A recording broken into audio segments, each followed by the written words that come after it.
Good morning and welcome to Easter brunch at Grace. This brunch would have looked a lot different had we not been on quarantine. So we would have all been together here having a service and having a big brunch together. But since that's not possible, I was hoping that we could share a few really good casseroles with you and a breakfast pizza and some mimosas and some other wonderful things for brunch.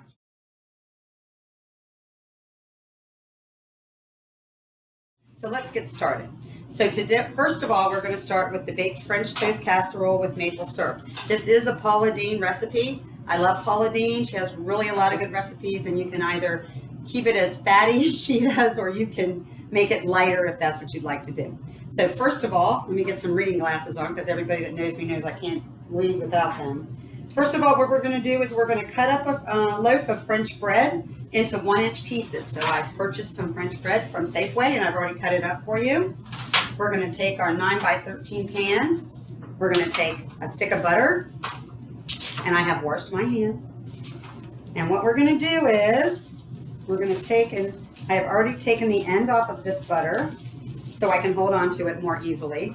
And we're going to kind of coat this 9x13 pan with this butter.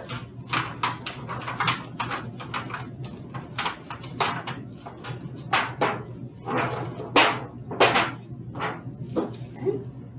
So there you go. Then we're going to take the bread, the French bread that we've sliced into 1-inch pieces, and we are going to take it piece by piece and layer it in this pan, overlapping itself.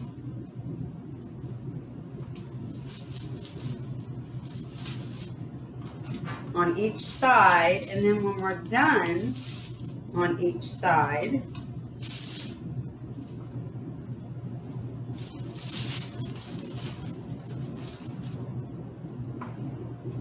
we're going to take the rest of it and layer on top of it again. And this is going to become crunchy and bubbly with all the praline and stuff on top of it and all stuff. Don't worry about that. And you've got like some space between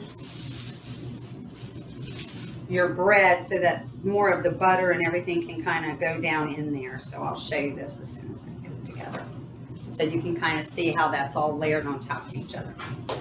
All right, then what we're going to do now is we're going to, we overlap the slices. In a bowl, I'm going to combine the eggs, which we've already broke open. 8 eggs, good to go. We're going to whip those up. Okay, and we're going to add half and half, 2 cups.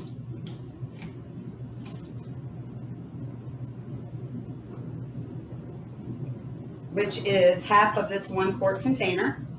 We're going to put in a cup of milk. We're going to put in 2 tablespoons of sugar. We're going to put in 1/4 of a teaspoon of cinnamon, 1/4 of a teaspoon of nutmeg, 1 teaspoon of vanilla, and a dash of salt. 2 dashes. We're going to whip that all together. You don't want it to get foamy or get a lot of bubbles. You just want it to get mixed together really well.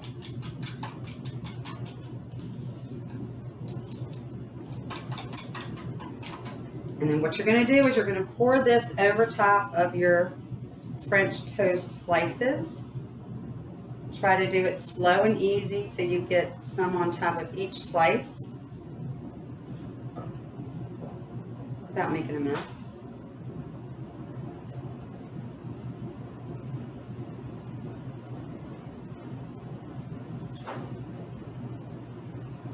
And in between the rows. Okay, and when you're done with that, what you're going to do is you're going to cover this with a piece of foil. All right, so we're going to cover this with a great big piece of foil. And what we're going to do is we're going to put this in the refrigerator to sit overnight.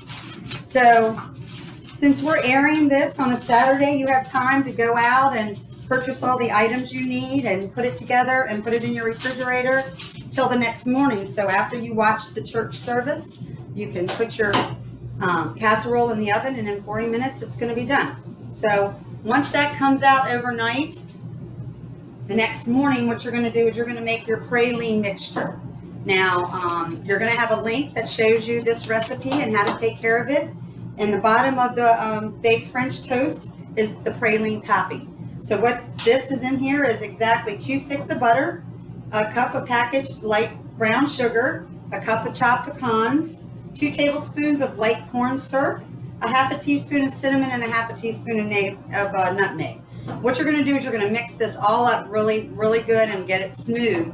And then the next morning, when you wake up and after this is come out of the refrigerator, you're going to put this praline topping in between all those layers, down the middle, all the way around. And you may have some big chunks of butter. Don't worry about that. It's all going to mix together and make a really nice syrupy French toast. You're going to bake this at 350 for your 40 minutes. And when it comes out of the oven, you're going to scoop some out for each one of your guests or allow them to. And then you're going to put maple syrup right on the top. It's really good. It's really easy. And I hope you enjoy it.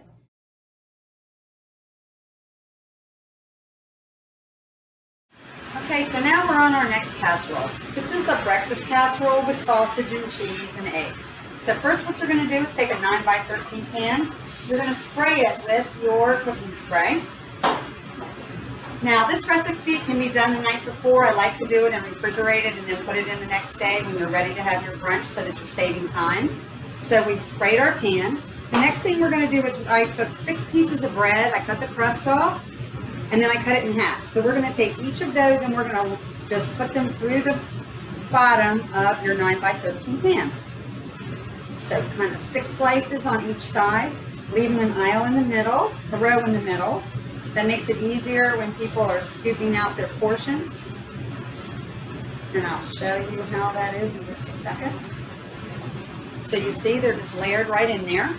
And then what you're going to do is you're going to take 2 pounds, a pound of ground maple pork sausage. So I purchased pork sausage, I ground it already, got the grease off of it, and it's all ready to go. So you're going to take that and you're going to sprinkle that over top of your bread.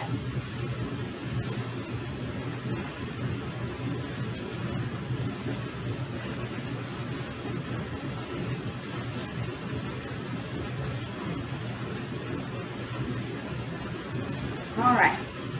Once that's all spread over top of your bread, and if you have any big chunks, just break them up. You're going to take a package, an 8-ounce package of mild cheddar cheese, and you're going to spread that all over.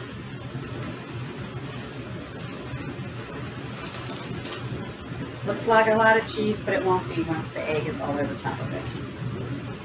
Just make sure that's kind of even all the way around.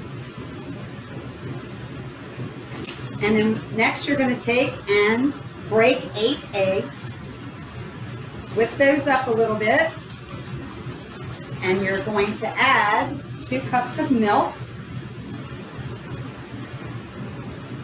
You're going to add 1 teaspoon of mustard, dried mustard, 1/4 of a teaspoon of salt, and a 1/2 teaspoon of black pepper. You're going to mix that all up. And then very easily, making sure you're not making all this cheese go everywhere, you're going to pour this egg mixture over everything that's in your 9x13 pan.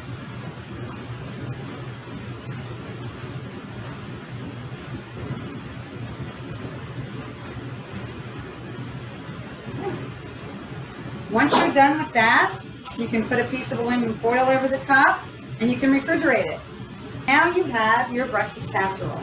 So once you take it out of the refrigerator in the morning, you can put your oven on 350 and it takes about 40 minutes to get nice and brown on the top.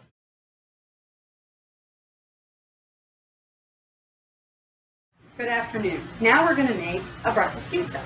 So you have a link for a wonderful breakfast pizza that is very difficult. So I use part of that recipe and kind of make a little bit of a variance here and there. So I'm going to give you the recipe for my cheat breakfast pizza. So first of all, what I do is I go to Safeway or some other grocery store and I buy these wonderful thin pizza crust that are Brooklyn bread. They're great. They're really nice. They make great pizzas. You can do any kind. This pizza is going to be a vegetarian fennel mozzarella type pizza, which is vegetarian, is one of my favorite pizzas. So first of all, what we're going to do is we're going to take a little bit of olive oil and put it on my pizza block here that I have, that I use. And we're going to work it around so it's nice and oily. Not too oily, that I just did. Okay, and I actually am going to take a rag and make sure I didn't do too much. And then I'm going to place my thin pizza crust right on top of there. If you'd like to preheat your pizza block or whatever you have, you can do that also. I never preheat mine. And then next what we're going to do is we're going to take some of our pizza sauce. The recipe gives you homemade pizza sauce. I just buy the can or jar. You're going to take and spread that evenly on there. It's nice to use a little ladle because you can spread it around and get it in the nooks and crannies and however you'd like.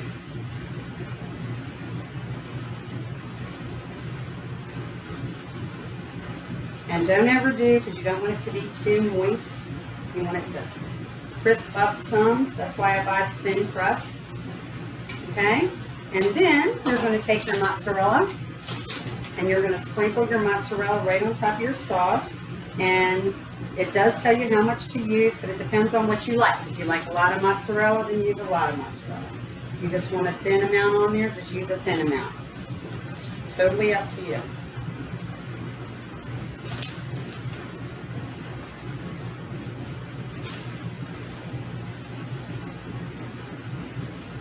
Okay. And before you started this, you should have put your oven on 400 for preheating. After that, you're going to take your vegetables, whatever vegetables you want. So I have sliced, very thin sliced red onion and diced yellow pepper. And put whatever you'd like on top of there.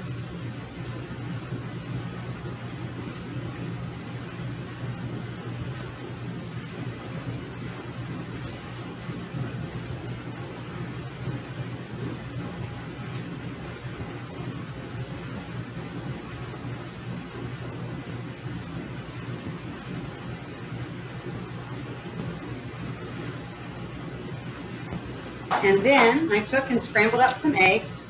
Usually 2 or 3 eggs are plenty for a pizza this size. If you're doing a larger pizza, do more eggs. It's up to you, whatever you like. And you're just going to take and break this right on top. And I just scrambled these up with just a little bit of milk in them. You don't need to put a lot.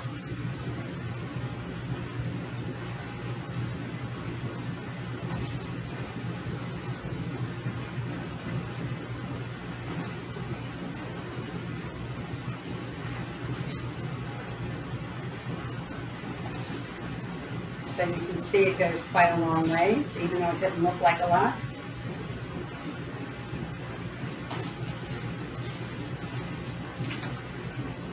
Okay.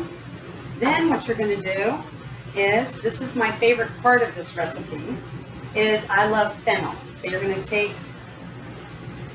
a couple pinches of fennel and you're going to sprinkle those right on top of those eggs. And this is whole seed fennel.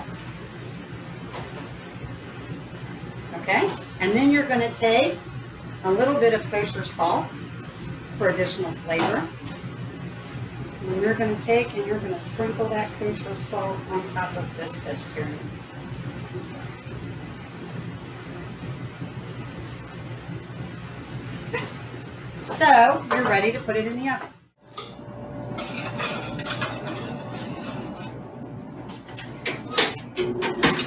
Okay, and that goes in there for 10 minutes. So you may notice that I'm using a convection oven. So any of you that have a regular oven at home or a convection oven at home, there is a rule of thumb about utilizing recipes back and forth. So we're going to change that so that it can work in this convection oven.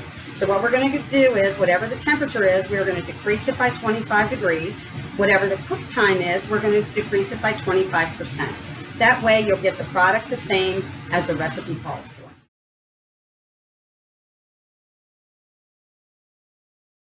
So no Easter brunch is complete without a wonderful setup for your buffet table. Blue is my favorite color, as you can see, but it works with whatever color you like at your house and whatever you have. Just make it look beautiful and reflect your happiness for Easter Sunday.